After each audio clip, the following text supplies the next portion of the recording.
Hoy vamos a ver el número de oxidación. Primero, ¿qué es este número? Pues el número de oxidación es un número entero, positivo o negativo, que representa el número de electrones que un átomo pone en juego cuando forma un compuesto. Como ya dijimos, este número de oxidación puede ser positivo o negativo. Será positivo si el átomo pierde electrones o los comparte con un átomo que tenga tendencia a captarlos. Y será negativo cuando el átomo gane electrones o los comparta con un átomo que tenga tendencia a cederlos. Aquí tenemos un ejemplo de enlace, en este caso es enlace iónico. Bueno, pues tenemos un átomo de sodio y otro de cloro. El sodio le cede su electrón al cloro y así ya el sodio y el cloro consiguen obtener el octeto estable, la configuración electrónica de gas noble. Bueno, como el sodio ha perdido un electrón, se lo ha transferido al cloro, pues su número de oxidación será +1. Es positivo porque ha perdido electrones. Y el átomo de cloro ha ganado un electrón, por lo tanto su número de oxidación será -1. Aquí tenemos las electronegatividades. El cloro es más electronegativo que el sodio, por eso atrae ese electrón del sodio. Y aquí tenemos otro compuesto que es el HCl, ácido clorhídrico, pero en este caso el enlace que forma no es iónico, sino covalente. Se comparten electrones, no se produce una transferencia de ellos. Aquí tenemos un átomo de cloro y aquí uno de hidrógeno. El cloro solo necesita un electrón más para conseguir la configuración del gas noble, su octeto estable. Pero el hidrógeno solo necesita 2 electrones, entonces tiene que ganar uno más. ¿Y cómo lo hacen? Bueno, pues como es un enlace covalente se comparten electrones. El hidrógeno comparte su electrón con uno del cloro, y así ya ambos se quedan felices. Bueno, como ya dijimos, no se produce una transferencia de electrones, pero aquí tenemos las electronegatividades de los dos átomos. Del hidrógeno es 2,2 y del cloro 3,16. El cloro es más electronegativo que el hidrógeno, así que atrae ese par de electrones hacia sí más que el hidrógeno. Por lo tanto, a efectos prácticos se podría decir que el cloro está ganando un electrón y el hidrógeno lo pierde. Entonces el número de oxidación del hidrógeno sería +1 y del cloro -1. Ahora vamos a ver la electronegatividad, definida por Pauling como el poder o tendencia de un átomo dentro de una molécula de atraer hacia sí los electrones de su enlace con otro átomo. Bueno, aquí tenemos el ejemplo de antes, el ácido clorhídrico, en el que se comparte un par de electrones. No se produce una transferencia de electrones, se comparten, pero como el cloro es más electronegativo que el hidrógeno, atrae ese par de electrones hacia sí. La diferencia de electronegatividades pues determinará el tipo de enlace que forman esos átomos. Tenemos iónico, covalente polar y covalente no polar. En enlace iónico la diferencia de electronegatividades tiene que ser superior o igual a 1,7. En el covalente polar debe estar entre 1,7 y 0,4.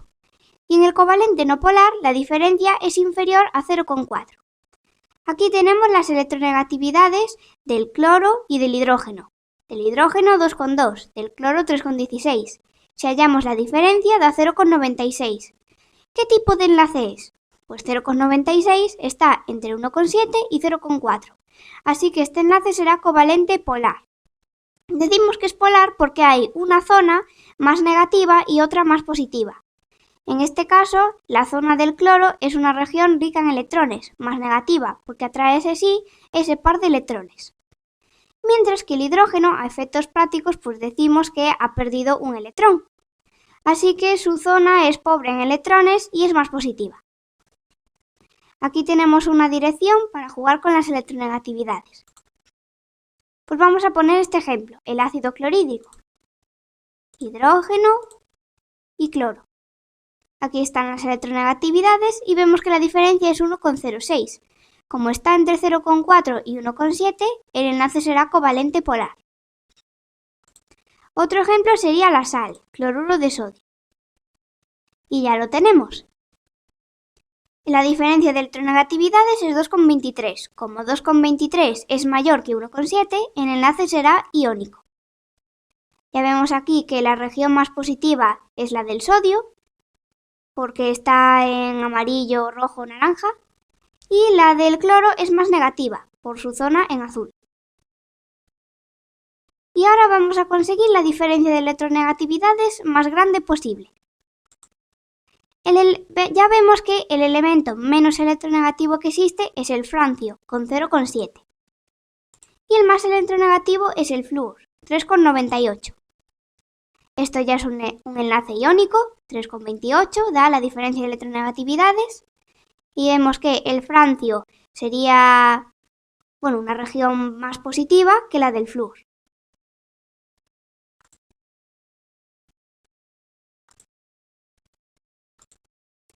Aquí tenemos el ejemplo de antes, el ácido clorhídrico.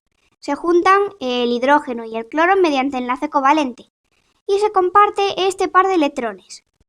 Pero el cloro, al ser más electronegativo que el hidrógeno, atrae hacia sí ese par de electrones compartidos. Por lo tanto, podemos decir que el hidrógeno ha perdido un electrón, su número de oxidación es +1, y el cloro ha ganado un electrón, número de oxidación -1. Otro ejemplo, sería por ejemplo la molécula de dicloro, que está formada por 2 átomos de cloro. Se unen mediante enlace covalente. Así que comparten estos electrones, este par de electrones. Pero como el cloro tiene la misma electronegatividad que el cloro, ningún átomo atrae hacia sí ese par de electrones más que el otro. Se quedarían como en el medio. Entonces, el número de oxidación sería 0.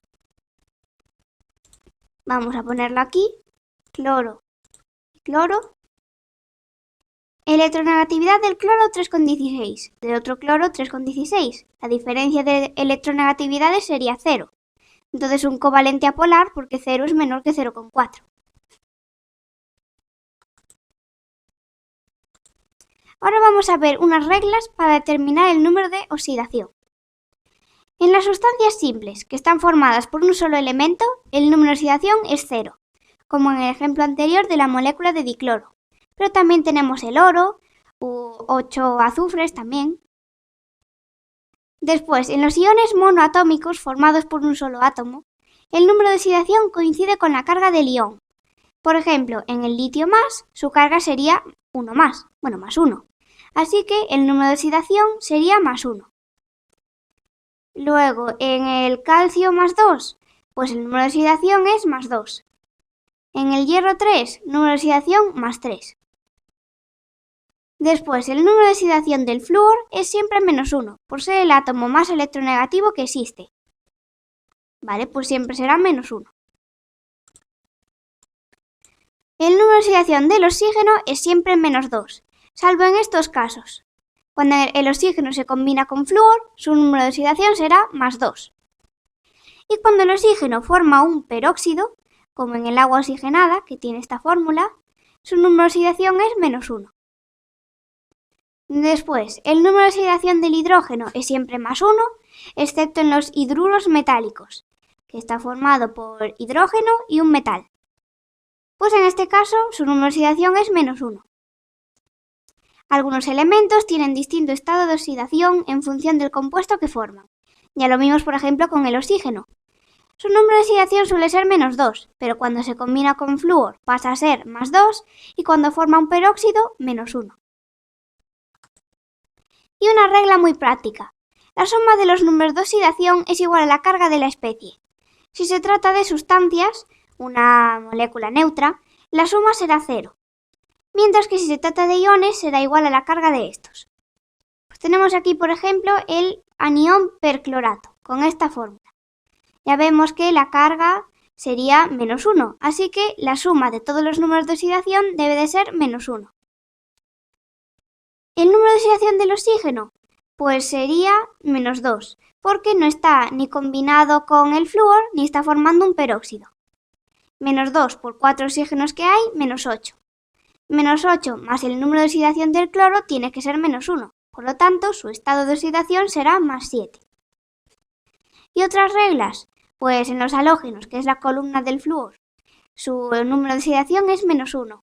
Azufre en los sulfuros, -2. Metales del grupo 1, alcalinos, pues +1. Alcalinotérreos, +2. Y ahora ya vamos con los ejercicios. Calcular el número de oxidación. Pues tenemos, por ejemplo, el peróxido de hidrógeno, que es el agua oxigenada. En este caso vemos que es un peróxido porque aparece la molécula O2. Bueno, vamos a comenzar con el oxígeno. ¿Cuál es su número de oxidación? Pues nos vamos a las reglas del oxígeno y nos dice que siempre es -2, salvo cuando se combina con flúor, no es el caso, o cuando forma un peróxido.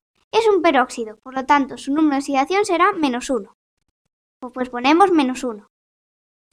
Y para hallar el número de oxidación del hidrógeno, podemos hacerlo de dos formas, o utilizando sus reglas que nos dice siempre es +1 salvo en los hidruros metálicos. No es un hidruro metálico, así que será +1, el número de oxidación.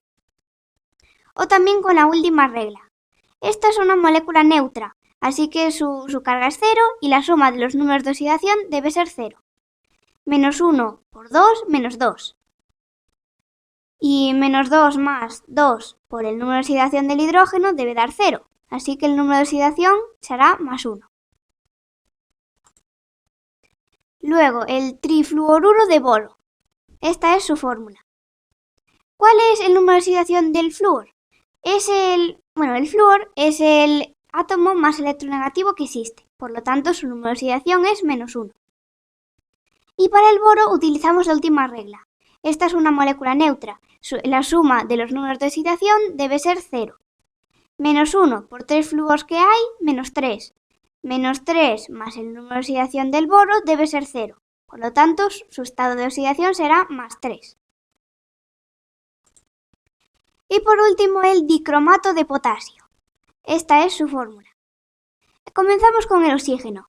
Nos vamos a sus reglas y nos dice: el oxígeno siempre tiene estado de oxidación -2 si no está combinado con flúor, no está combinado con flúor, ni forma un peróxido, no es un peróxido, por lo tanto el estado de oxidación -2.